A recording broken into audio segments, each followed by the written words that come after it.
Buenas noches. Pasó el 10N, se contaron las papeletas y nada ha cambiado demasiado. ¿O sí? Ahora hay un elefante en la habitación y más hartazgo. De ahí que la clase política parezca haber asumido que urge desatascar esto. Pero la formación de gobierno no será sencilla. La aritmética resulta endemoniada. Esta noche dedicaremos la tertulia a las claves electorales vistas desde Málaga. Y ahí estará el arponazo del capitán Ahab o la columna de Isabel Naranjo. En la barra libre nos acompañará José L. Aguilar, reelegido senador por Málaga, una voz con entidad propia en el Partido Socialista, ajeno al gregarismo habitual. Por cierto, al gregarismo le dedicamos hoy la entrada en nuestro diccionario moral de la ciudad, con el que comenzamos ya, como cada semana. Bienvenidos a las luces de la ciudad.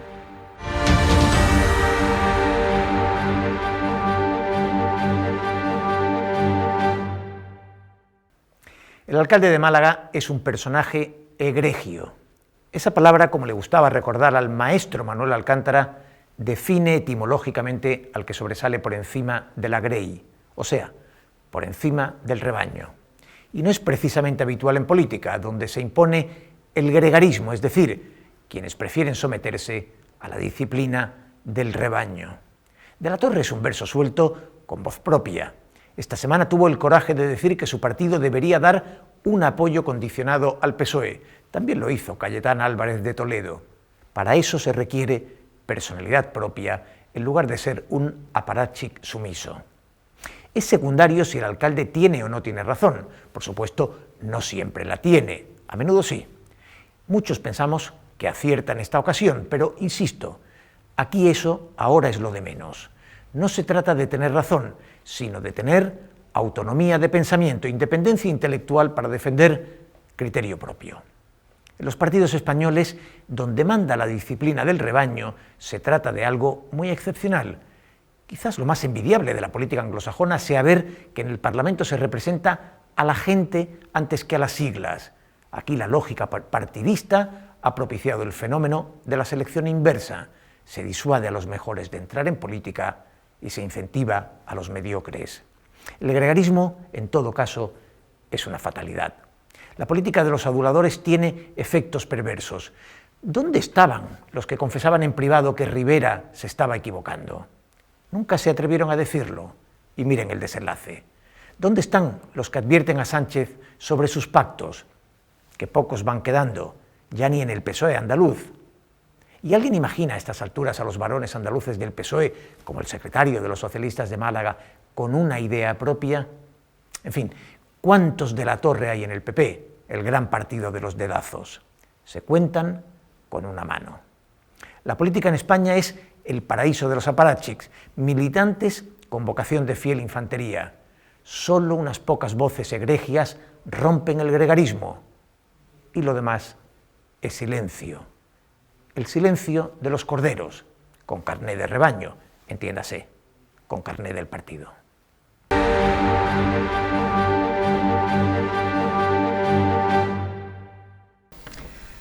Bueno, pues tiempo de tertulia y, como decíamos, ya no con especulaciones electorales sobre las que hacer cábalas de futuro, sino con el recuento hecho, con los datos objetivos de la voluntad de los españoles y, por tanto, ahora ya sí, con el análisis de lo que hay. Y ese análisis lo vamos a hacer esta noche. Le presento ya a nuestros invitados con José María de Loma, subdirector de La Opinión. Buenas noches, Teo. Buenas noches. Con Domi del Postigo, que es periodista, director del programa Días de Andalucía en Canal Sur. Hola, Teo. Hola a todos. ¿Qué tal, Domi? Lo hacemos también con Sonia Crespo, igualmente periodista, militante de Vox y, por tanto, contenta. Hoy contenta, sí, muy contenta. Buenas noches. Buenas noches, Sonia. Y se incorpora Lino Ramos, que es el director de esta casa, el director de 7 Televisión. Es para controlarlos, o sea, no te creas que es por otra cosa. Bueno, no ha venido Antonio Méndez, hoy no hay que hacer una labor de control. Bueno, entonces estamos tranquilos. Buenas noches, Teo, buenas noches también a los espectadores, por supuesto. Y, hombre, un placer estar aquí compartiendo con vosotros. Estoy esperando que Domi se meta conmigo con la chaqueta, por el efecto muareque seguro que está haciendo, pero vamos, quitando eso, lo demás, bien, bien. Bueno, te has arriesgado, Sí. pero yo creo que hará pues, pequeñito en algún cuadro, en otros no. Hay un ligero moteado blanco en la chaqueta de Domi que no está exenta de algún riesgo. Pero ese ligero moteado blanco, que suele ser también un color habitual en los corderos, es la manera de atraer mínimamente, de manera muy sutil, la mirada del espectador. Porque si no se queda, si no se queda en ti, en Sonia. Claro. Eso, José María y yo, que venimos con camisa blanca, pues se deja notar. Somos una Grey a la moda, sin duda. Sí, Grey tiene también otra interpretación, es la de los fieles cristianos que se acogen a sus pastores, ¿no? Que también te hubiera podido venir bien. También. Sin palabras. También. Era una opción menor, pero también interesante. No, lo triste de tu bonita teología es que, quitando el ejemplo anecdótico del alcalde en esta ocasión, se podría haber escrito en los últimos 30 años. Yo que en esto, Teo, porque lo estaba escuchando y es verdad que el otro día, cuando el alcalde Paco de la Torre hace esas declaraciones, lo primero que te salta el chip es, ya está otra vez sacando los pies del tiesto, porque claro, no hacía nada que sus, entre comillas, jefes de partido habían dicho que de pactos nada, que... Y claro, salta Paco de la Torre con algo que luego lo analizas y dices, si es que parece lo más normal. Claro, ayer lo remata también cuando te dice aquello de para este viaje no hubieran hecho falta estas alforjas y encima han llegado debilitados, en alusión al abrazo del oso, con lo cual es que el alcalde va por libre, va en su línea. A mí me encanta cuando hace cosas de estas, ¿no? Porque se sale de lo que esperamos todos que digan los demás. Bueno, yo creo que es una falsa espontaneidad. Es un verso libre, pero yo no creo que sea... Yo creo que lo hace a conciencia. Y tienes razón lo que decía Teo. Todo a conciencia. Parece como que es... Como soy un verso libre, así... Yo creo que hay bastante más de prosa que de lírica en los políticos en general, y Paco de la Torre no es una excepción. Y es verdad, no quedan versos libres en el PP. Yo recuerdo la época de Esperanza Oña, que lo era, de Pedro Fernández Montes, salvando las distancias, ¿no? Pero los que hemos estado en la fontanería del partido eran versos libres, y ya no lo hay. Veo que te fijas siempre en la gente más moderada, ¿no? Sí. En el partido. Bueno, en los versos libres no pueden ser muy moderados, al final si no se quedan ahí. Mira Ciudadanos, al final va a ser verdad que era de centro, ¿eh? Bueno, en mi opinión, le daban por la derecha y por la izquierda. En mi opinión, y no me resisto a decirlo, Paco de la Torre sí es un centrista y sí es un moderado. ¿Ya fue? No creo y viene que de centro. No creo que sea en ningún caso ningún radical. Fuera. Y es más, patrocinar o promover o apoyar la gran coalición, la posibilidad de un pacto de Partido Socialista y Partido Popular, José María, no sé qué piensas, justamente es hacer el papel que Ciudadanos debió hacer después de las elecciones de abril, es decir, que el centro sirva de espacio transversal en el que se puedan encontrar izquierda y derecha, que por otro lado es una cosa muy europea. No, y además el alcalde ha tenido la virtud de ser el primero que fija a nivel nacional en el Partido Popular esa posición, porque ahora parece que el abanderado es Núñez Feijóo, ¿no? Pero el alcalde dijo, en su calidad de verso suelto, no, de soneto suelto, dijo lo que pensaba, y lo dijo en su virtud, como dice Teo, de centrista, pero también de sentido común y un poco de hombre de la transición, ¿no? Al que le gusta ese bipartidismo, incluso esa detente entre los grandes partidos o viejos partidos, que llegado el momento él entiende que son los que pueden sacar las castañas del fuego. Yo creo que en su ánimo no estaba solo que el Partido Popular se abstuviera para propiciar la investidura y que comience la gobernación del país, sino incluso una coalición, incluso un apoyo, si se da el caso. Tiempo, en primarias no optó, al menos en apariencia, por la que podía haber sido la candidatura más centrada. Es complejo, ¿no? A propósito, yo creo que merece la pena recuperar hoy el artículo de Ibarra en Extremadura, porque también pide esa misma coalición que el alcalde. No son solo versos sueltos de más o menos moderado de un partido en otro, los que están... Hoy con Pedro Sánchez también, le han preguntado si le ha felicitado y si ha hablado con él y lo ha despachado un poco... No sé qué pensáis. Yo la impresión que tuve es que Paco de la Torre apoyó a Casado. Bueno, apoyó antes a Cospedal. A quien no apoyara a Bendodo. Exactamente. Es decir, la impresión que yo tuve es que si Elías y el partido, digamos, se pronunciaban por un sector, él se iba al otro. Bien, luego, por una cuestión probablemente particular, entre comillas, que yo sé que todos los términos pueden ser muy matizables, por una cuestión particular, elevó, digamos, su decisión intelectual más coherente, ¿no? Según él mismo se está manifestando ahora. Si ahora opta por una concentración de gobierno entre los partidos constitucionalistas o más constitucionalistas, o que hacen de la Constitución su bandera, está un poco en esa línea más moderada, ¿no? Claro, digo yo. Pero claro, acorde con lo que comentaba antes Teo en la teología, en la introducción, es que el alcalde ha logrado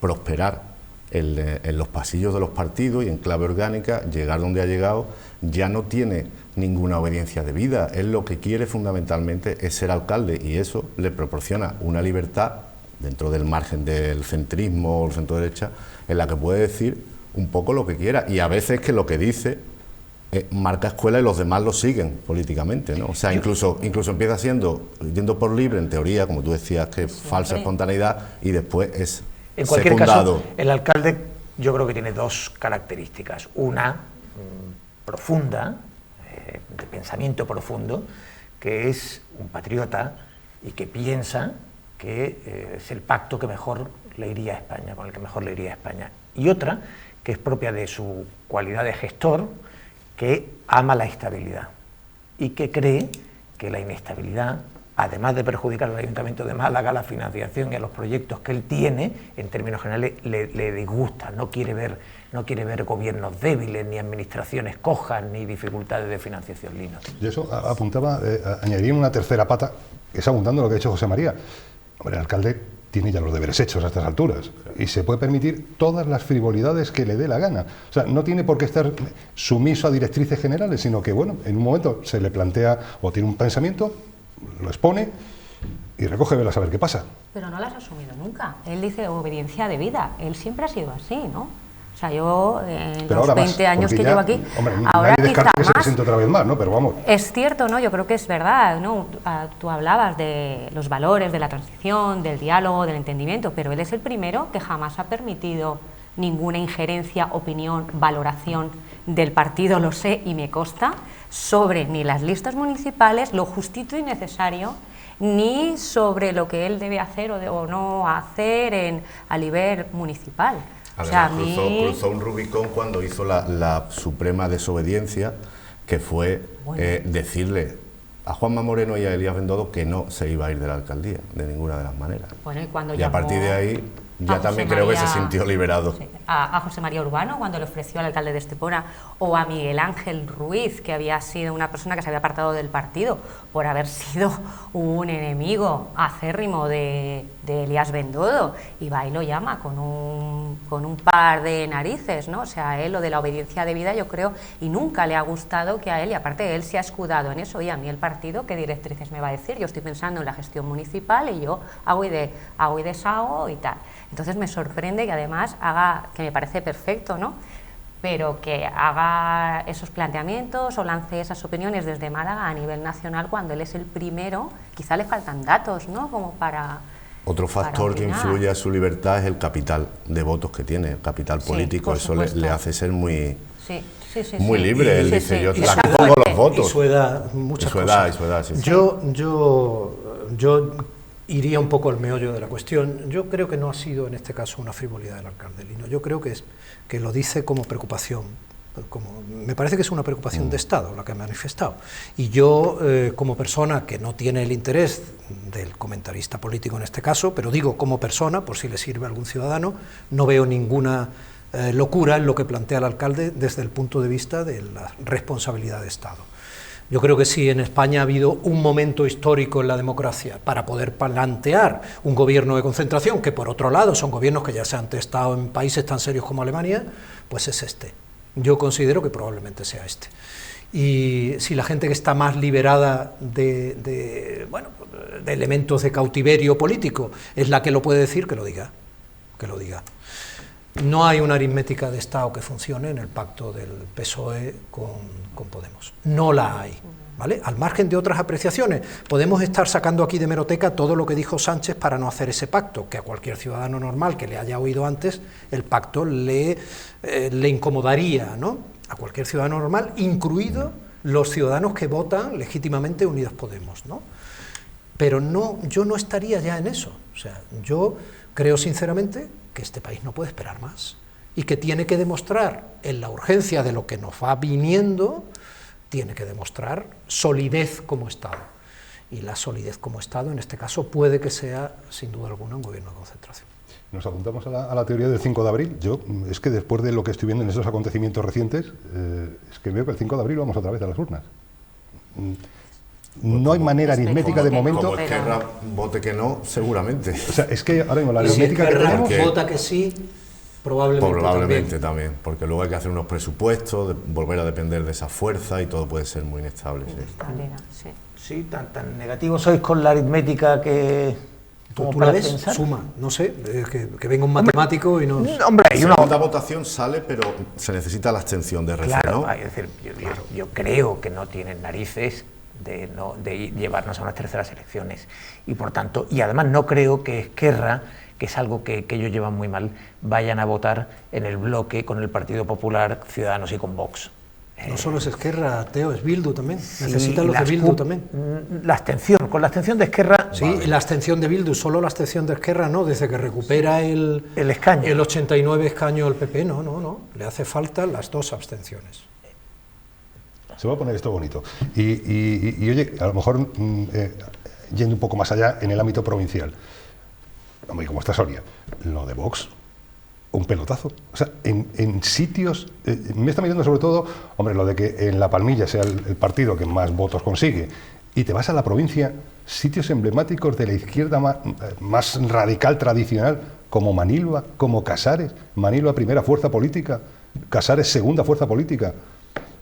Sorprendente.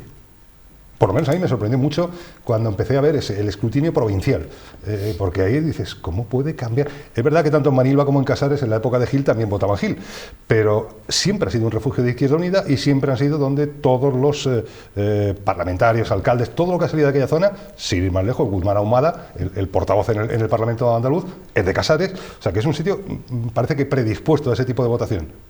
Pues claro, ha ganado Vox. Nos extraña, a lo mejor Sonia lo explica mejor, pero nos extraña a veces un poco que la heterogeneidad de cierto voto o de los que eligen una opción política. Es que la etiquetación de Vox es complicada, no es solo un partido de ultraderecha, que también es también un partido que ha sabido sumar muchas minorías, ¿no? No sé, cazadores. Hay zonas de Málaga muy interesantes donde predomina, donde hay mucha tradición de caza y muchas licencias, donde allí han arrasado, han sumado muchas minorías, descontentos con la política feminista, taurinos, cazadores, etcétera.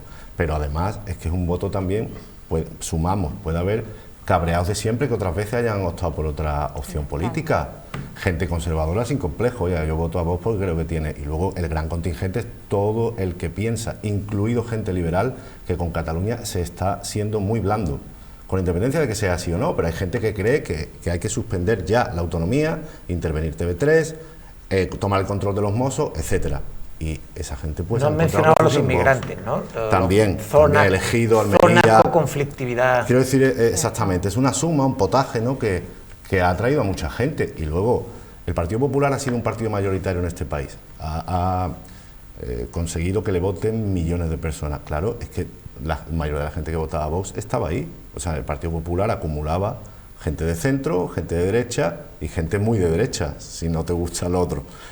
Pero claro, entonces eso ahora está fragmentado, pues hay un trozo de Partido Popular y un trozo de Vox, que sumados pues serían igual lo que antes era el PP. Hombre, que Vox es el partido de la extrema derecha, está claro.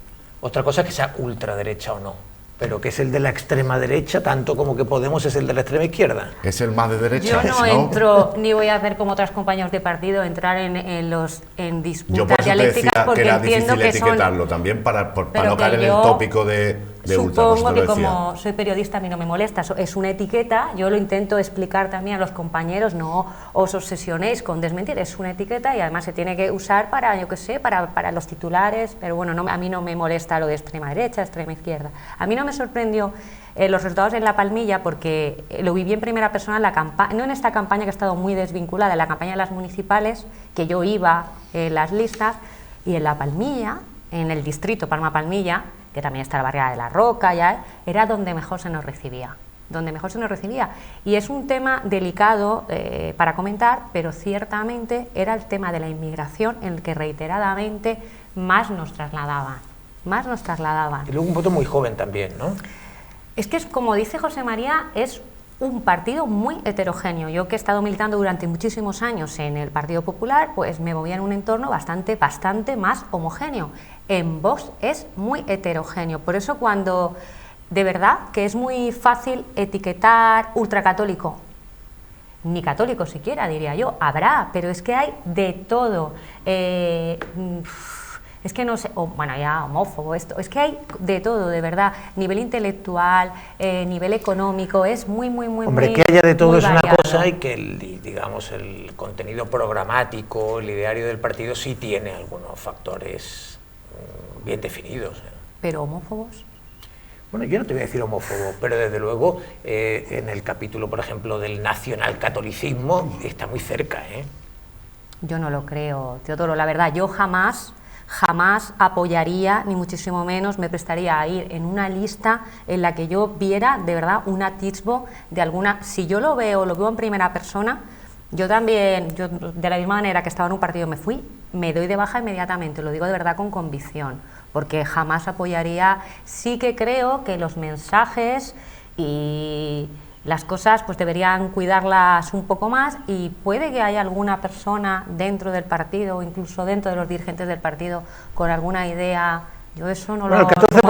el 14% en Málaga es un gran resultado, digamos, con excepción de Murcia y Almería, que es su núcleo potente, las huertas y los plásticos. Málaga y Granada son dos de las provincias más fuertes para Vox. Vamos a ver, Vox es un partido transversal. Quien no lo quiera ver, pues a lo mejor parte de un prejuicio a la hora de hacer el análisis. Pero como estamos acostumbrados, o sea, este país ha llegado a un punto en que en las mesas, hace tiempo ya que llegó, en las mesas de debate periodístico, el ciudadano ya sabe qué periodista va a defender a un partido y qué periodista va a defender a otro. En el momento en que eso ocurrió, el periodismo se fue a la mierda, claro. Es una obviedad. De cara al ciudadano, que no tiene por qué estar más concernido que esos 5 minutos de visión del debate televisivo. No tiene por qué, porque su vida es compleja, sus estructuras intelectuales son diversas, su hambre de conocimiento es relativo y también muy diferente, etcétera, ¿no? Entonces, eso es el voto. Eso es el voto. Y, hombre, ahora tampoco nos vamos a sorprender que partidos con una importante dosis de populismo tengan ese voto transversal y que tengan, por ejemplo, a las clases trabajadoras o a personas que no han podido tener voz en situaciones que les afectan y nadie ha querido ver por corrección política o porque no sumaban los votos suficientes como para ser atendidas. Y este país ha llegado a eso. Y decía algo Abascal que me parece que es absolutamente real. Decía, nosotros somos el partido de los sin voz, o algo así, dijo cuando salió. Sí. Y dije, y es verdad, no utilizado en el contexto en el que la izquierda utiliza, somos el partido de los sin voz o los desheredados, sino en el contexto de que ha sido el partido que sin complejo, y a veces, permíteme que te lo diga, desde una enorme irresponsabilidad, ha puesto toda la verborrea y todo el discurso y todo el populismo, sin complejo, insisto, a asuntos que no se tocan en este país, que no se tocan. Hay una inmensa insatisfacción en el derecho de familia en cuanto a la aplicación en los divorcios o en las tutelas y custodias de los hijos. Hay una inmensa insatisfacción en personas que consideran que no están siendo atendidas en sus derechos como ciudadanos de primera en autonomías donde hay mucho nacionalismo en el gobierno.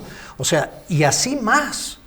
Unas más pequeñas, hablas de la caza, yo estoy en contra de la caza, pero hay gente que está a favor. Miguel Delibes era el gran defensor de la caza y para mí es Dios en el sentido literario y de sensatez como español, pero no estoy de acuerdo respecto a la caza. Grandes y pequeñas cosas, sin complejo, Vox las ha recogido y ha parecido que han demostrado valentía. De hecho, la gente más joven que vota a Vox, ayer estuve hablando yo con 2 chavales de 20 y pocos, lo que me decían en todo momento es con 2 cojones. Bueno, yo creo que es un momento...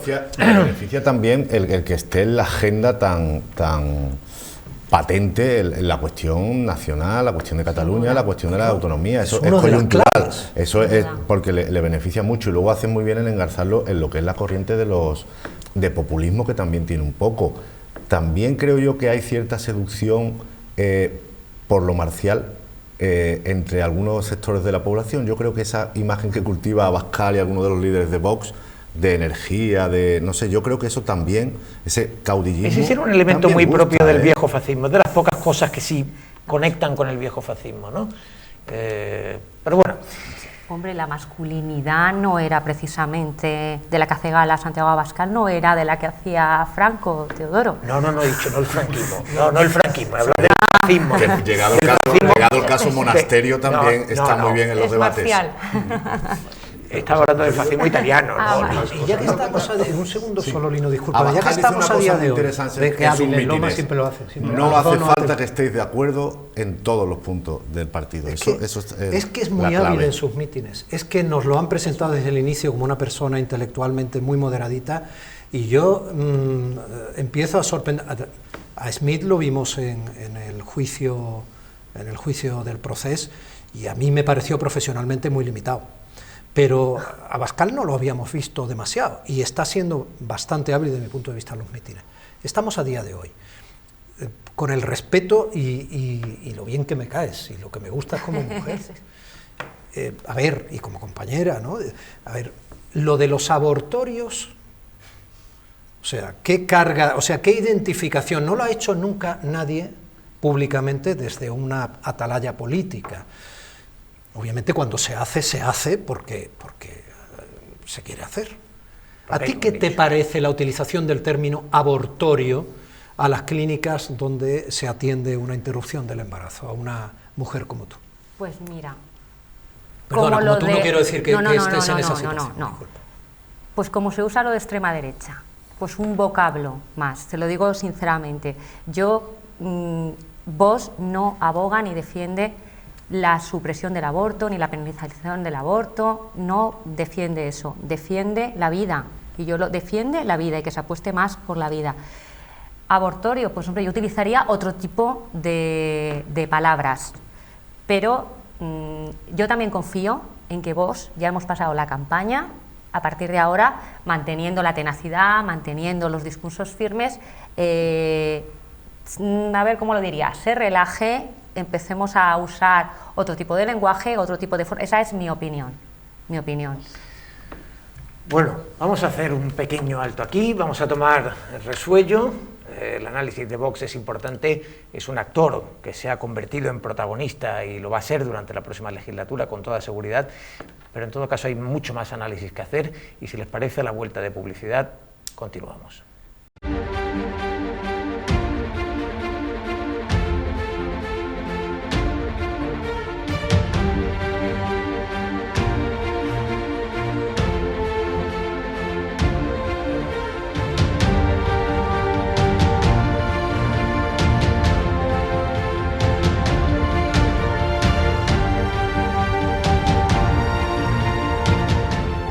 Bueno, continuamos con la tertulia, que ha continuado en el descanso y muy apasionadamente.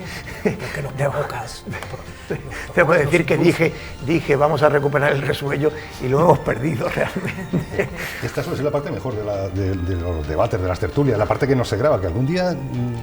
Hombre, no le digas eso a los espectadores. Claro, no, pero digo que algún día nos vamos a equivocar y se va a poner lo que se comente, y verás tú, la que se lía. La que se lía, sí. Bueno, y se comentaba que el Partido Socialista, con este mapa electoral, se enfrenta quizás a una salida a corto plazo, porque antes lo decíamos, unas terceras elecciones son muy difíciles, quizás a una salida a corto plazo, pero a un horizonte inquietante. Yo estoy muy preocupado, Teo, insisto, y esto es un poco lo que estábamos hablando fuera de antena. Yo estoy muy preocupado, e insisto, y sin complejos, como español, como andaluz, como español, estoy muy preocupado, porque creo que este país necesita al Partido Socialista, porque creo que el Partido Socialista, desde el punto de vista sociológico, probablemente refleje a una mayoría ciudadana de este país, pero no siempre tiene por qué ser votado, porque esa es la madurez democrática también de la ciudadanía.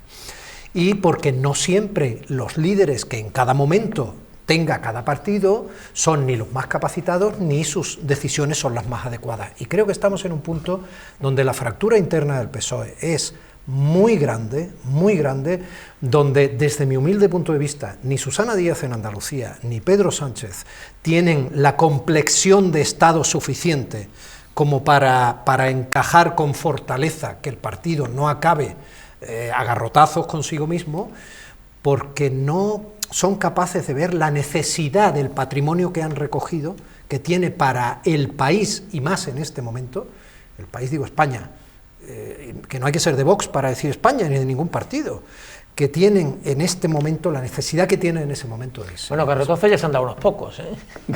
Sí, garrotazos ya se han dado unos pocos, sí. De todas maneras, yo, volviendo antes, me interesa en el aspecto provincial, los resultados que tengo aquí apuntados, ese casi sorpaso de Vox, que hablábamos antes en la pausa, con Sonia sobre... 200 votos de diferencia. Sí, pero, sí. y puede haber cambios orgánicos, ¿no? Estábamos hablando antes. Quería yo que no se me vaya. Podría haber... Primaria incluso hablamos antes. Sí, hay primarias seguro. Van a haber primarias a nivel nacional y Málaga no va a ser una excepción. Además, en Málaga es una necesidad, vamos. O sea, en Málaga hay una crisis de partidos, si no se hubieran producido las dimisiones que se produjeron, la mía una de ellas, pero fueron muchas. Será ¿no? por abrir. Sí, pero a ver, ¿cómo lo digo? Bordeando el charco sin meter el pie. La figura de Abascal es lo que estamos hablando, ¿no? Si comparamos los resultados, y esto puede parecer en demérito mío, que iba de número 2 en la candidatura por Málaga, si comparamos los resultados de las elecciones a nivel nacional con los resultados de las municipales, es abismal. O sea, los votos, o sea, la gente ha votado a Vox, ha votado a Santiago Abascal, y el proyecto que Santiago Abascal defiende a nivel nacional. Sí, yo creo que la mayoría de los votantes de Vox no saben quién es Santiago Abascal, fíjate. Pero bueno, es una... Sí. Tengo la convicción de que la mayoría de los votantes están votando la idea, el estado de ánimo, el clima. El otro día alguien decía, es cool, es... los cazadores, los taurinos. Sí, yo creo que no es un voto. Que no conocen la figura, pero el personaje lo tendrán mitificado, te lo puedo estar de acuerdo contigo, pero que saben quién es Santiago Abascal y que lo siguen y lo proclaman. Haría una apuesta contigo. ¿Sí? Haría una apuesta contigo. Vamos a La Palmilla, que tú has citado antes. Sí. Vamos recorriendo las calles, preguntamos a los votantes de Vox y le decimos quién es el candidato de Vox. Lo reconocían con nuestros folletos, ¿eh? De verdad, Teo. A mí eso sí que me ha sorprendido. Yo, desde luego, en las conversaciones que he tenido, me ha parecido que no existían los líderes, que existía el estado de ánimo. Pero bueno, vamos a hacer una cosa. Antes hemos hablado de la dificultad que había en el horizonte aritmético, en el horizonte parlamentario por la aritmética que ha surgido de las urnas, y me parece que Isa Naranjo coincide bastante con el escepticismo de Domi, pero vamos a verlo.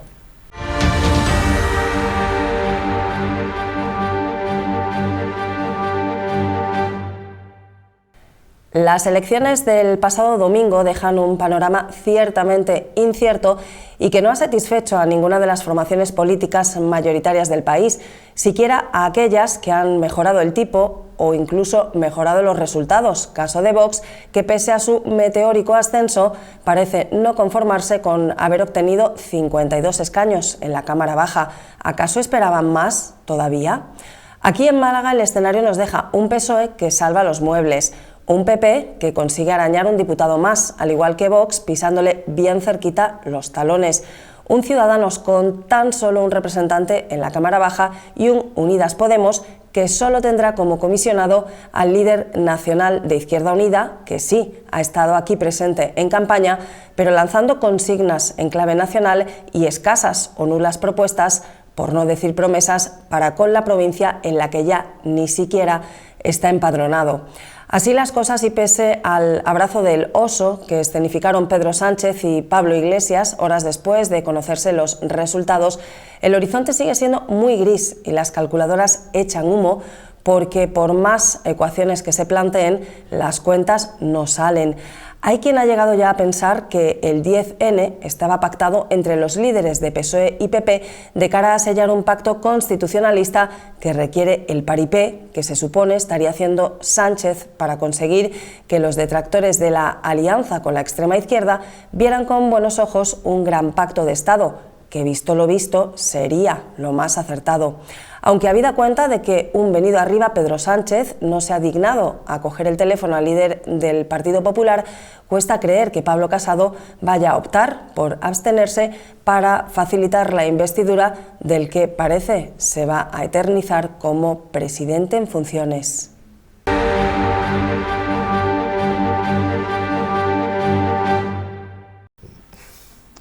Hombre, quizá en esto, no sé si coincidiréis, pero hombre, es posible que esa gran coalición sea harto complicado. Yo antes decía lo del 5 de abril, no me voy a echar ahora para atrás. No sé cómo Pedro Sánchez, o sea que en ese tema si me digo una cosa me mantengo, ¿no? Pero también es cierto que no hay mejor pegamento que ser el dueño del Boletín Oficial del Estado. Y eso me parece que también lo estamos barajando poco, en el sentido de si llegan a un mínimo acuerdo de estabilidad o lo que sea, el Boletín Oficial del Estado es que hace milagros auténticos. De todas formas, Pedro Sánchez es uno y trino, o sea, es Pedro Sánchez antes de ser presidente, Pedro Sánchez presidente y Pedro Sánchez en campaña electoral para querer ser presidente otra vez. O sea, diga lo que diga cada uno de los tres es distinto, ¿no? Yo estoy de acuerdo en muchas cosas de las que ha dicho, muy bien dichas Isabel, pero en otra no. Yo no creo que esto sea un paripé, o sea, yo no lo creo. Pero, vamos, me parece interesante en líneas generales el análisis, pero no creo que sea un paripé. Yo creo lo que ha dicho Isabel... Digo, un paripé, el pacto sí, para luego llegar a un exacto, gobierno de Estado exacto. de concentración. Yo sí estoy de acuerdo en que podría ser un paripé, lo que pasa es que me parece que sería un poco apuntarse a la teoría de la conspiración un poco elevada al cubo, ¿no? Demasiado rizar el rizo, pero quién sabe. De todas maneras, todavía tenemos que asistir a este baile, a lo que comentábamos antes, a la suma de pequeños partidos y a ver qué hacen los nacionalistas más radicales si consigue Pedro Sánchez la investidura o no. De todas maneras, la postura de Casado, o sea, él dice, por un lado dijo, no, con el PSOE no, con este no vamos a ninguna parte, pero luego se extraña de que no le llame y de que haya celeridad por parte de Pedro Sánchez en escenificar un acuerdo con Iglesias. Es que escenificar eso es el primer paso para tener gobierno, para atraer otra gente y el primer paso para que no lo llamen inmovilista, ¿no? Bueno, pero una mínima primero cortesía política puede llamarle simplemente para, hombre, la situación en la que nos encontramos, el riesgo política, Sonia. Bueno, y el riesgo de unas nuevas elecciones, hombre, que Sánchez. Yo también coincido con Le pilló en Domi. plena reunión del comité ejecutivo al PP, ¿no? El anuncio de Sánchez, un poco eso lo dejó descolocado, que siempre molesta, ¿no? El comité en el que habían dicho que no pactarían con Pedro Sánchez. Claro, yo no creo que sea un paripé. Si aceptamos que esto es un paripé, es que Pedro Sánchez realmente es bastante más peligroso. A mí me da miedo, a mí me ha gustado la diferenciación que has hecho entre Pedro Sánchez y Partido Socialista.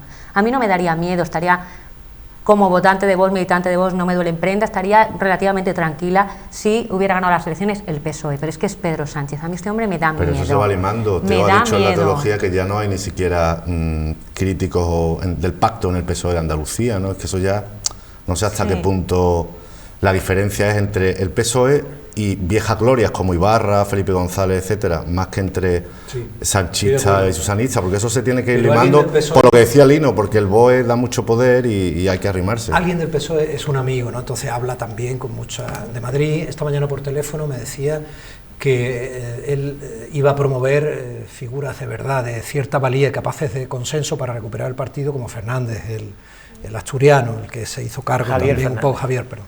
Entonces, fíjate que algo hay, no sé si se quedó en la broma de la llamada, ¿no? No, lo que está claro, si Felipe González jugó un papel significativo en la crisis del Comité Federal, la famosa crisis que llevó a defenestrar a Pedro Sánchez, entonces secretario general, y abrir un proceso que luego supuso su retorno triunfal, hay algo de eso, es verdad, en los veteranos del Partido Socialista en este momento. Y me parece que Julián Molina, que el capitán Ahab, también tiene algún escepticismo sobre el papel del Partido Socialista.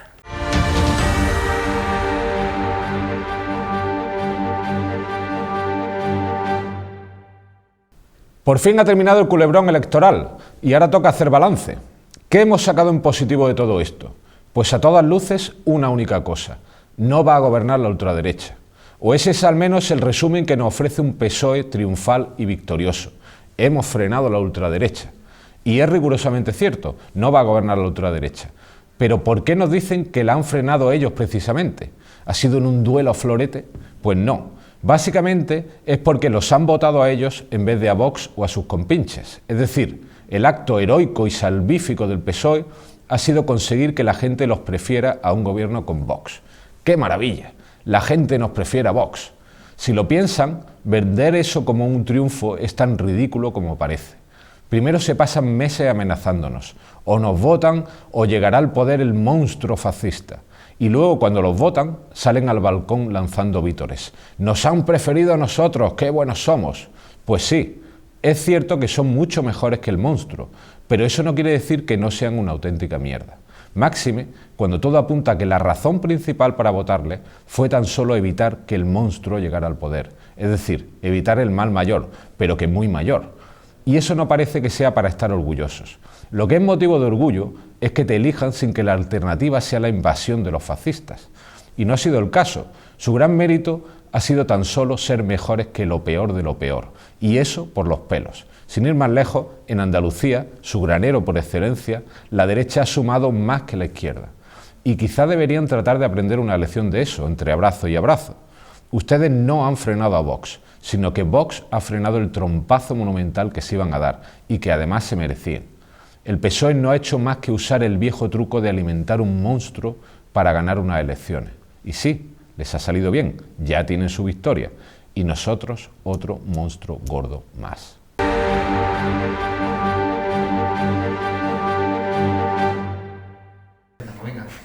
No sé un poco qué responder a toda esta ristra de calificativos, de fascista, de monstruo, lo peor de lo peor. Lo de la mierda no sé si va para nosotros o para el PSOE, para el que fuera, pero bueno, nos han votado 3,5 millones de personas a nivel nacional.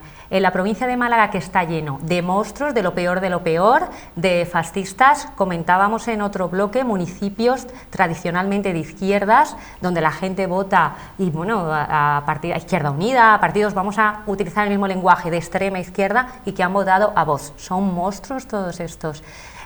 Un colaborador de esta casa, Curro Troya, que creo que no es sospechoso de ser de Vox, ni de ultraderecha, ni fascista, ni no sé cuántas, ni no sé menos, yo lo he estado siguiendo en redes sociales. Se equivocan quienes para atajar a Vox o para combatirnos a Vox siguen con los mismos calificativos y las mismas etiquetas que evidentemente no sirven. O sea, 3,5 millones de personas no pueden ser fascistas ni pueden ser monstruos. Antes lo decía Domi, que es un electorado mucho más transversal de lo que a veces las etiquetas parecen sintetizar. En cualquier caso, sí que ha sido interesante lo que ha dicho Julián, la imagen del Partido Socialista. Da un arponazo en el espiráculo de la ballena, ¿no? Que es por donde respira, y si le cae el arpón exactamente ahí, la ballena puede reventar, ¿no? Pero, bueno, aparte de la habilidad con la que ha hecho su arponazo Julián, hay bastante lógica en muchas de las cosas que está diciendo Sonia. Por supuesto, yo a ti no te puedo ver como un monstruo, pero hay bastante lógica. Y yo creo que se han pasado de comida, de darle comida a quien se necesitaba para, frente al espejo del miedo del monstruo que viene, yo soy pues el partido que mejor puede limitar, ¿no? Domi, en esto os voy a contar una anécdota, me lo contaron hace muchos años, de alguien muy metido en el mundo de la política, que no voy a decir porque no estoy autorizado para decir que él me dijo aquello, donde... no puedo. Yo intento no ser... Digo que no soy enfermera habitualmente cada vez que me cuentan algo, pero me decía, el día que al PP le busquemos alguna alternativa, le busquemos, ya imagináis que era alguien del PSOE, le busquemos una alternativa por la derecha, nos lo estamos cargando, porque no tiene una alternativa a la derecha. Con lo cual hay un voto de centro que se está apropiando el PP, que no es suyo. Bueno, claro, lo tenía. Julián lo que ha invocado, él mismo ha dicho, el viejo truco o método ha dicho, ¿no?, de alimentar ese monstruo que hay a la derecha. Lo que hizo Rajoy con Podemos. Exactamente, claro. Exactamente. O lo que hizo... ya viejo una mente en Francia, hicieron los dirigentes socialistas cuando el fenómeno del Frente Nacional era incipiente, o sea, alimentarlo por ver si así debilitaban a la derecha, cuando en realidad no es así. Y muchas veces el que haya diferentes ofertas de derecha suma, amplía el campo de la derecha, no siempre la divide, y aunque debilita al partido mayor conservador, hace crecer otra opción. Ha pasado en Francia, pero es que pasó también con Gil. Es que muchos dirigentes socialistas en algunos momentos del gilismo creían que alimentando esa opción debilitaban al PP, cuando en realidad engordaban pues lo que Aquí puede ser se dice calificado mucho, de monstruo, de como queramos. Hemos comprado definitivamente que la izquierda no se une nunca. Es relativamente cierto solo. Aquí, lo mismo que el otro día nos decían que iba a ser en la historia de la democracia el primer gobierno de coalición. Haga usted el favor de decir el primer gobierno central, el primer gobierno nacional, porque hay gobiernos... Es que yo de verdad se dan y caen como pelotazos en la memoria colectiva y la gente pues en ese imaginario va viviendo con informaciones que yo creo que no llegan a ser fake, pero son muy incorrectas. Yo, vamos a ver, respecto a Rajoy, Rajoy no dijo que no iba a un debate si no estaba Podemos. Lo hizo Sánchez. ¿Vale? Lo hizo Sánchez. Yo no estoy diciendo que sean Sí, pero iguales, digo, pero fíjate a dónde... Por eso digo que se han pasado en el alimento del monstruo, no que estas cosas hay que medirlas. Claro que conocemos la utilización por parte de los partidos de este tipo de Pero herramientas. entonces Podemos también es un monstruo, porque Para- no veo esos ataques. Tú decías, Teo, ¿no? Teo, Sí, pero Rajoy Teo- alimentó Chiche, y Sí, siempre Teo se ha dicho estaba de recordando Soraya, la campaña, ¿sabes? De los- Santa María sí. y tal. Pero entonces Podemos también es un monstruo, ¿no? Los Porque no calificativos se de ha comunista amenazado peligroso, bolivariano también están como a la orden con del vos, día. no. Como con vos, Bueno. no. Bueno, cuidado con lo de Bolivia, sí, porque ellos, hombre, como que no, incluso ha habido, hombre, pero si ha habido hasta cloacas del Estado al Yo creo que servicio como contra vos. Poder. Vamos a ver. Bueno, en todo caso. ¿Se ha en todo salvado caso. alguien en la campaña, en la pregunta? En todo Porque caso, aquí se han repartido para todos. el propio Sánchez dijo que votar a Podemos era votar a Venezuela y a su situación política. Claro, Es que claro. estamos a ese Pero nivel. si es que a ¿eh? veces cuando, una cosa muy simple, cuando se dice que la izquierda tiene esa afición a desunirse, a no ir junta, pero habrá algo más enemistado históricamente que el comunismo y la socialdemocracia, o sea, es que no Sí, pero pueden a ir pesar de juntos. todo, te insisto, se ha gobernado en coalición en el PSOE, En Andalucía. en Andalucía. Y el PSOE. Y bueno, y luego a ver qué parte de la izquierda, porque Podemos e Izquierda Unida son una coalición, e Izquierda Unida también era una coalición de partidos que estaban en el entorno de la Ministrable, izquierda. un término adorable, Ministrable, ministrable. Garzón ministrable, por ejemplo, ¿no? Bueno, no todas las voces en la izquierda son iguales. Yo les propongo que se queden con nosotros, vamos a hacer una pequeña interrupción, que se queden con nosotros porque vamos a pasar por la barra libre, por nuestra barra en la que compartimos un Málaga hoy con José L. Aguilar, una voz del Partido Socialista que también merece ser considerada una voz propia, nada gregaria, y que siempre tiene cosas interesantes que decir. Así que enseguida estamos con él.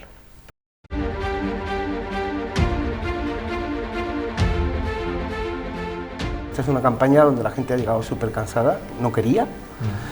La gente está harta de la situación política, de bloqueo. Nada más que habla de los nacionalismos y del peligro que supone para España, cierto, pero también es un poco monotemático en ese discurso, ¿no? Demonizando a gente con la que a lo mejor tarde o temprano hay que entenderse. Gracias al PSOE, que ha convocado a las elecciones, el PP ya rápidamente este domingo va a poder decir: ya no tengo el peor resultado de la historia. Así que le tienen que estar muy agradecidos al PSOE. La ciencia y la tecnología es divertida, entonces la acercamos de una forma que los chicos, sobre todo, porque nuestro público, el 95% es escolar, son centros educativos de toda la provincia y de la comunidad, incluso a nivel nacional e internacional nos vienen grupos escolares y profesores, y nosotros adaptamos ese mensaje, esa ciencia, esa tecnología de una forma divertida.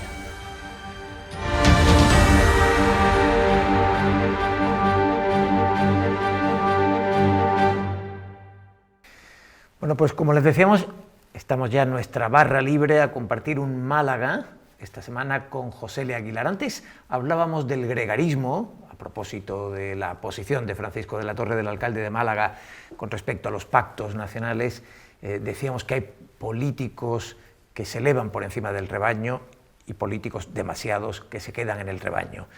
Esta noche compartimos un Málaga con un político que no se ha quedado nunca en el rebaño, que siempre ha sabido tener voz propia, el senador del Partido Socialista, reelegido senador del Partido Socialista, José L. Aguilar. ¿Qué tal, José L? Muy buenas noches, encantado Bienvenido. de estar aquí acompañando. Y muchas gracias por invitar a este vinito, a este dulce. En un momento en que las cosas no están particularmente dulces. Están más, sí, es cierto, están más de vinagre que de dulce, pero bueno, esperemos que seamos capaces de que madure y hacer un buen vino, Bueno, por cierto, no sé si... qué frío hoy. Sí, un día desagradable. No sé si nos ha dejado más frío el resultado electoral o el día de hoy, en el que parece que por fin se asoma el invierno. Sí, efectivamente, llevábamos muchos días con bueno, buen tiempo y eso, pero ya tocaba también, en fin, lo que hace falta que llueva, sí. Y el resultado electoral, pues para todos los gustos, ya lo sabe, es decir, aquí, bueno, yo creo que salvo Ciudadanos, que tendría difícil de analizarlos positivamente, al final todos los partidos somos expertos y especialistas en sacar la mejor cara al resultado, ¿no? Bueno, lo cierto es que sois especialistas en sacarle buena cara al resultado, pero el horizonte no está más despejado de lo que podía haberlo estado antes. Bueno, sin ninguna duda, en fin... Aritméticamente. Aritméticamente y políticamente creo yo también, ¿eh? No creo que esté la situación mejor de como estaba en julio o como estaba en septiembre, ¿no? El refranero nos diría que hemos hecho un pan como unas tortas, ¿no? Pues bueno, quien haga ese análisis, pues en cierta medida habrá que decirle que es verdad. Pero bueno, lo que indudablemente ahora nos permite hacer una lectura mucho más real y fidedigna de lo que los españoles han expresado en las urnas, por 2 veces, ¿no? Es decir, que ya no nos podemos hacer conjeturas de qué es lo que quieren y el mandato que han dado es muy claro, es decir, tenemos que llegar a acuerdos, tenemos que llegar a pactos, el resultado, en fin, ha habido trasvases lógicamente de votos, pero por ejemplo en el caso del Partido Socialista es prácticamente mimético al que tuvimos en abril, o sea que... Sí, en fin, en escaños más que en votos. En escaños más que en votos, ciertamente, pero bueno, esa es la realidad. Entonces, bueno, pues yo creo que se ha hecho una lectura que seguramente a todos nos ha sorprendido, lo rápida que se ha hecho la lectura y lo rápido que se ha presentado el preacuerdo con Unidas Podemos, pero bueno, esa era, creo yo que era la lectura que había que extraer de los resultados que se habían dado, que seguramente era la que había que haber extraído en abril. Bueno, algunos venimos diciendo que se intentó y no se pudo, ¿no? Lo cierto, creo yo, que ese mensaje enviado tan precipitadamente, pocas horas después del recuento electoral, cuando se ha dilapidado tanta energía en desacreditar el posible pacto, porque se ha dilapidado mucha energía, desde luego, en cuestionar a Pablo Iglesias como posible vicepresidente del gobierno, incluso que guardara discreción de las deliberaciones del Consejo de Ministros, que su creencia en los presos políticos, en fin, en muchos sentidos, ¿no? Dio la impresión de que la prisa que se tomaban pretendía, por así decirlo, frenar el descontento, ¿no? Es decir, la gente está muy cansada, se ha visto en las urnas que hay cansancio, entre el Partido Socialista y Podemos han perdido 1 millón larguísimo de votos, y la impresión, no sé si tú la compartes, es que han dicho rápidamente, vamos a evitar especulaciones, vamos a evitar malgastar más tiempo y vamos a decir, ya, este es el camino y vamos a tratar de encararlo.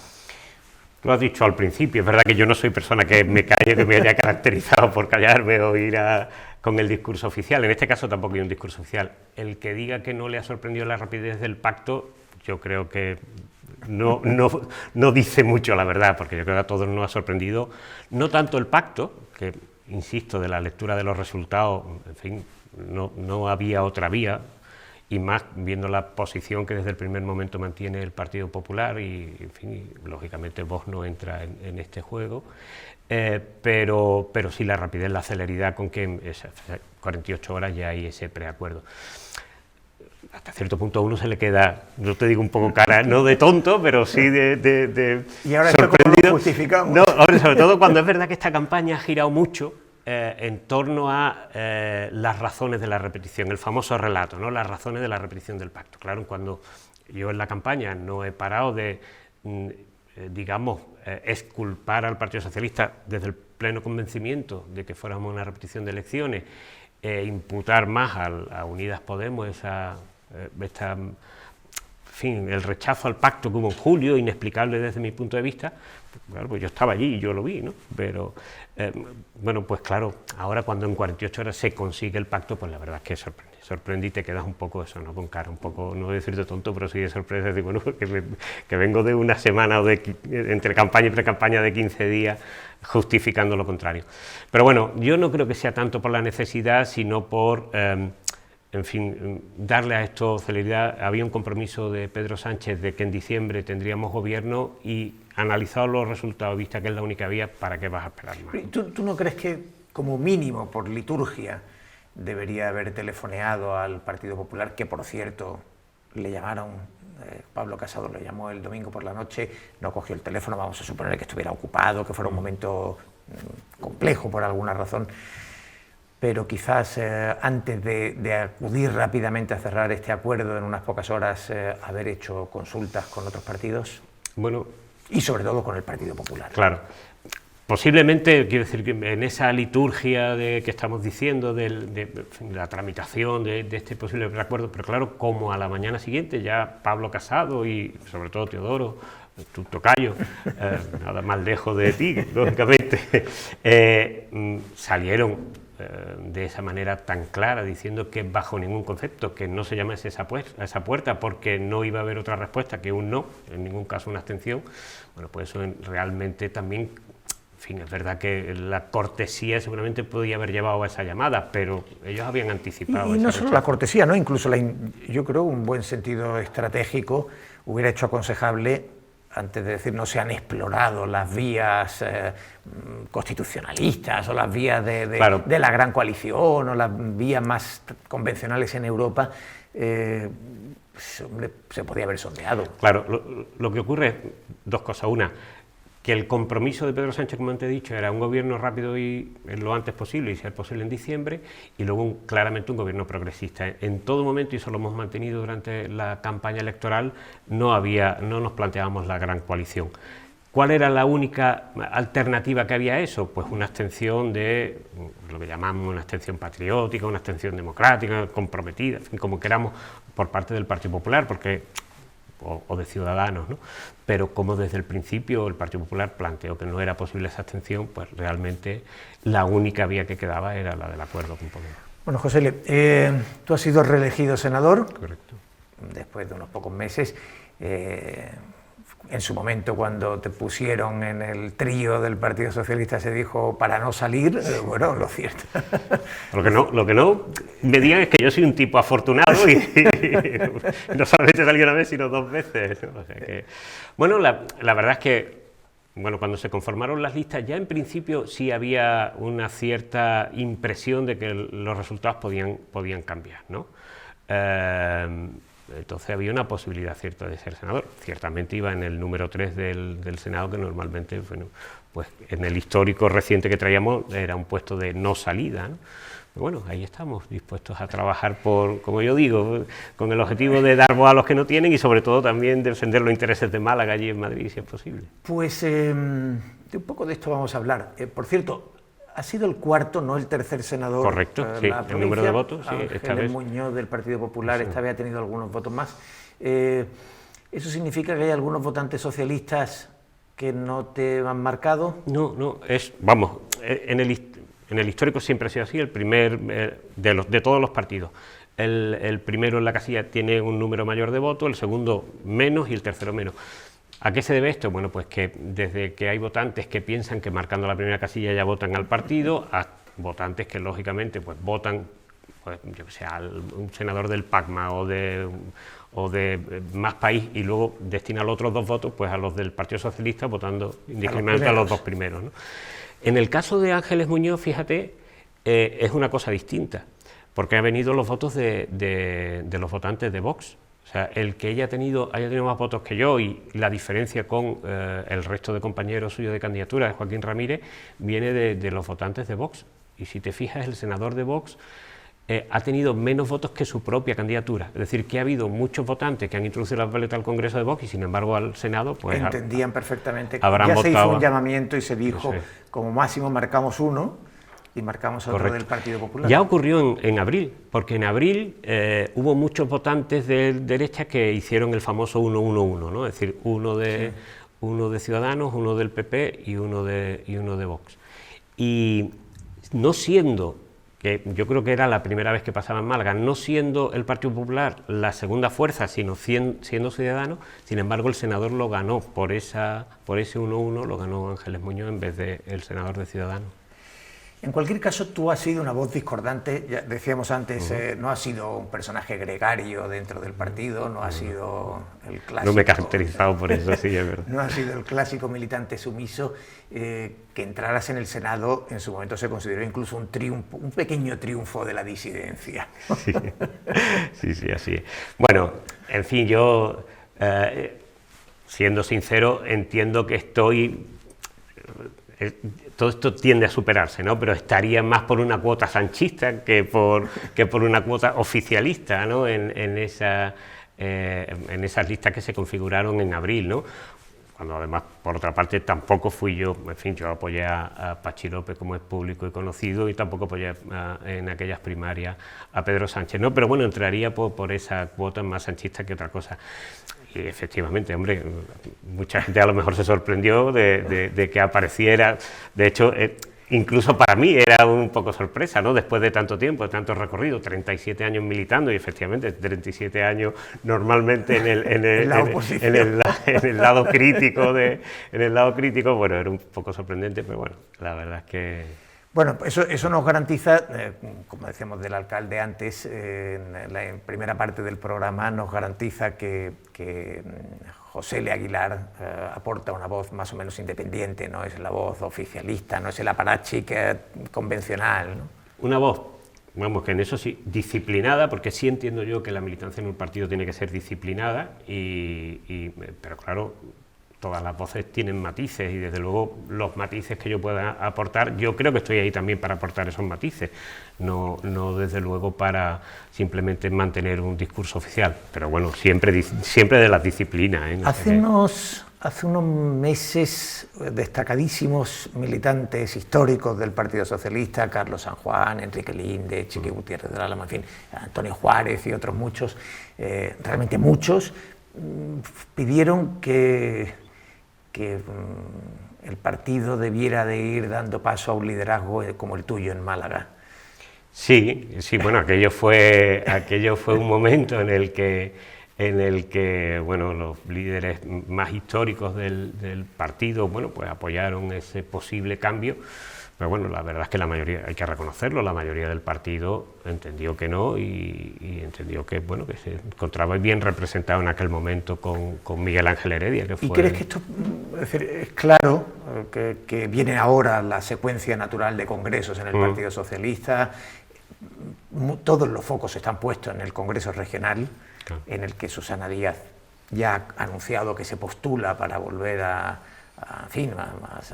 ser candidata como secretaria general de los socialistas andaluces. Ella aspira a volver, evidentemente, a la Junta de Andalucía, a la presidencia de la Junta de Andalucía, pero parece también bastante claro que hay un sector importante de sanchistas, digamos, por llamarle así, ¿no? Sí, sí. O un sector que considera que hay que dar paso a una renovación y que ella no puede repetir. Eso evidentemente se va a trasladar a las 8 provincias, porque hasta ahora Susana Díaz ha mantenido un control orgánico, digamos el sector oficial o el sector susanista ha mantenido un control orgánico muy potente con los 8 varones, pero ahora eso va a ser difícil de repetir. Bueno, yo sinceramente creo que en el Partido Socialista de Andalucía tienen que producirse cambios, y eso es una evidencia, porque la secuencia de elecciones que hemos tenido desde el 2 de diciembre hasta ahora ha impedido que el partido, y estoy seguro además que Susana es consciente y también, en fin, estoy seguro de que lo afrontará, que el partido tiene que hacer una reflexión de el que nos llevó a estar, después de 37 o casi 40 años gobernando Andalucía, a estar en la oposición. Eso es evidente que tiene que hacer esa reflexión, hacer ese análisis y, desde luego, afrontar cambios. Que yo no digo que tengan que ser en el liderazgo de Susana, porque es verdad que tiene un liderazgo muy fuerte en Andalucía todavía, pero desde luego sí tiene que haber cambios en la estructura del partido necesariamente. Y eso también se tiene que traducir luego a nivel provincial, creo yo. ¿Y eso abre la posibilidad de que te presentes, de que puedas...? No es algo que me tiente en absoluto. Y además yo creo, en fin, yo creo que ese momento lo pasó, creí que había que dar el paso, creí que había que en fin, presentar mi candidatura a la secretaria general. Ya te digo, no, en fin, obtuvimos unos importantes logros. Me recuerdo que fue el momento en que apoyamos a Alfredo Pérez Rubalcaba para la Secretaría General, pero luego la mayoría del partido entendió que se sentía mejor representado de la otra forma, ¿no? Bueno, pues quiero decir que eso, cuando uno ya ha pasado por ahí, le cuesta trabajo volver a plantearse dar ese paso otra vez. Bueno, te vas al Senado, muchos ven el Senado como un cementerio de elefantes o como una cámara relativamente inútil, digamos una estructura de un sistema bicameral que ya no tiene sentido en estos tiempos. Hay, sin embargo, quien defiende que el Senado debería de tener una importancia grande, claro, como cámara territorial. Realmente aunque tu experiencia sea allí la justa, ¿cómo ves la posibilidad de hacer algo desde el Senado? Mira, yo creo sinceramente que si se le da la dimensión territorial, de Cámara territorial, más que de segunda lectura, porque una Cámara de segunda lectura al final no podría ser más que algo técnico que mejora un poco las leyes que vienen para que vayan luego de nuevo al Congreso un poco mejoradas y que en todo caso el Congreso asuma esa mejora, pero que sería más técnica, política si acaso muy poco, pero sobre todo técnica, ¿no? Entonces, en ese sentido, una Cámara de representación para esa segunda lectura técnica de las leyes es verdad que no tiene mucho sentido, ¿no? Pero desde luego con la dimensión territorial sí, y más en la situación que está ahora mismo el país, ¿no? En la que el problema territorial nos está invadiendo a todos los niveles.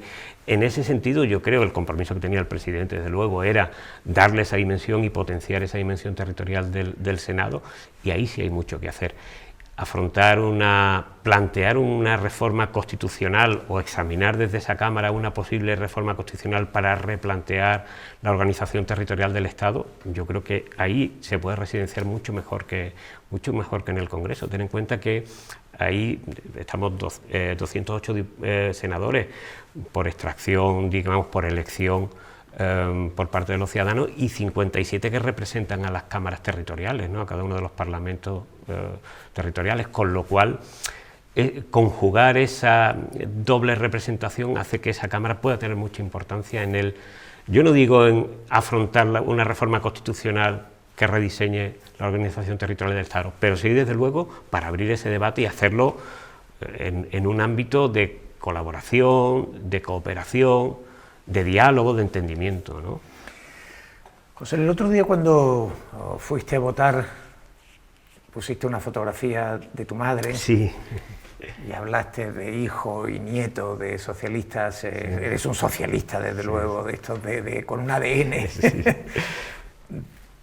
Han pesado, ¿no? Es decir, en tu biografía ha pesado sin ninguna duda. Y me gustaría preguntarte si crees que el Partido Socialista es reconocible, sigue siendo reconocible, y si en ese Partido Socialista con una identidad que muchos ven que Pedro Sánchez está llevando a un plano demasiado líquido a veces, en el que puede de pronto anunciar que se va con Ciudadanos, que va con Podemos, que sí, una gran coalición, que sí, los independentistas de ninguna manera, o una mesa de partidos. Es decir, en estos tiempos muy líquidos, no es solo una característica de Pedro Sánchez, pero es indudable que es un líder muy, muy de su tiempo. Los pactos con los independentistas, o la posibilidad de que entren en la ecuación, en el poder, ¿la ves con naturalidad o con cierto dramatismo? Por ir por orden. Hombre, el Partido Socialista, igual que todas las organizaciones políticas ahora mismo, son víctimas de los tiempos que estamos viviendo. Y como tú estás diciendo, es que esto es todo muy líquido. Cuando en julio o en septiembre se plantea la repetición electoral, seguramente había una foto en ese momento que indicaba unos ciertos resultados, que 3 meses después no han aparecido por ningún sitio. Pero es que porque la sociedad está así, la sociedad es así de cambiante. Seguramente cuando Rivera decide de ninguna forma voy a pactar con el Partido Socialista nada, él está pensando, en su mente no entra que pueda quedarse con 10 diputados. Quiero decir que en este sentido es verdad que los partidos tenemos que ir adaptándonos a esta liquidez que hay en la sociedad. Dicho esto, más que lo he dicho en campaña, el Partido Socialista es obrero y español, y además se siente muy orgulloso de la E de español que llevamos en nuestra sigla. Así me lo enseñaron a mí. Desde luego no hay nada menos, no voy a decir menos socialista, ¿no? Pero casi, que esa fragmentación del Estado desde la insolidaridad, porque nosotros entendemos España como ese espacio común que garantiza la igualdad entre todos. Por tanto, que tenga que haber pactos con los independentistas, desde luego, fuera de la Constitución no. Es decir, si ellos siguen manteniéndose en esas posiciones de ruptura del Estado desde la autodeterminación, un derecho a la autodeterminación que no tienen, yo entiendo que no, que el Partido Socialista no puede estar ahí en ningún sitio.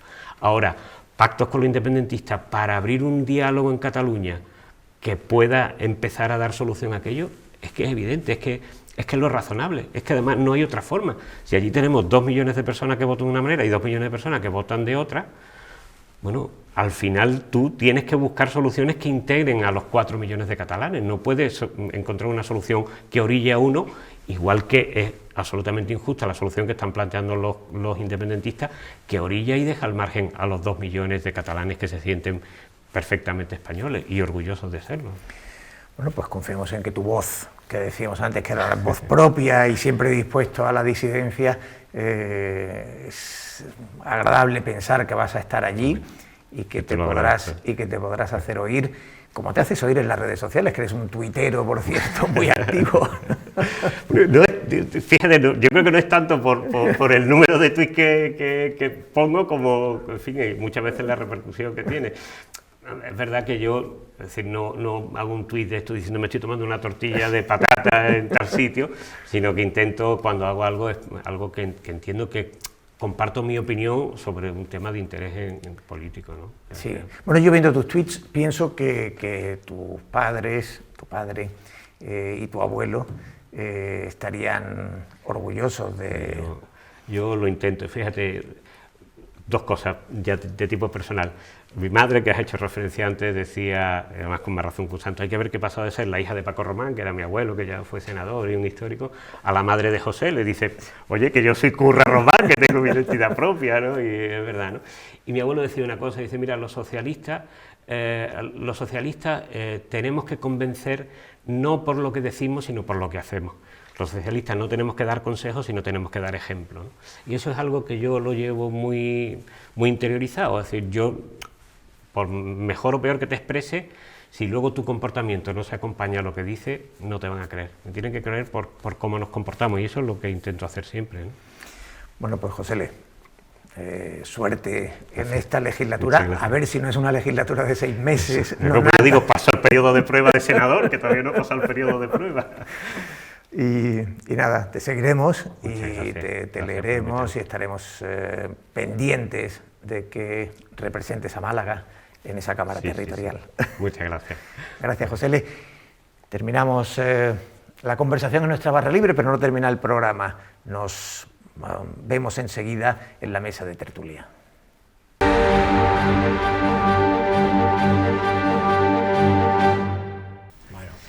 Bueno, pues aquí estoy de vuelta. Gran tipo José L. Aguilar, ¿eh? Bueno, yo, me precio de ser su amigo y nos conocemos desde la Facultad de Derecho y sí, es un buen tipo. Lo que pasa es desde que es senador está más comedido.